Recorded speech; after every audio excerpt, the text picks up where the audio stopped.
জীবন একটাই, জীবন কখনো দুটা পাবো না। সেই জীবন হোক আল্লাহর জন্য, মানবতার কল্যাণের জন্য, প্রিয় দেশের জন্য, প্রিয় জাতির জন্য। এখন আমাদেরকে সিদ্ধান্ত নিয়ে সাহস করে ভরসা করে সেই আল্লাহর দিকেই আগাতে হবে ইনশাআল্লাহ। আর কাউকে পরোয়া করবো না ইনশাআল্লাহ। আপনারা দোয়া করবেন। অনেকে বলে যে আপনার সিকিউরিটি দরকার, বুলেট প্রুফ একটা গাড়ি দরকার। আমি বলি যে আল্লাহ তাআলার কাছেই আমি বুলেট প্রুফ নিরাপত্তা চাই, আর কারো কাছে চাই না। আমার যেদিন ডাক এসে যাবে কেউ আমাকে এখানে আর এক সেকেন্ডও রাখতে পারবে না।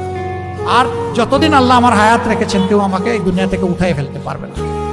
সুতরাং আপনারা দোয়া করবেন। এ লড়াই চলবে ইনশাআল্লাহ। এ লড়াই আমরা বন্ধ করব না ইনশাআল্লাহ।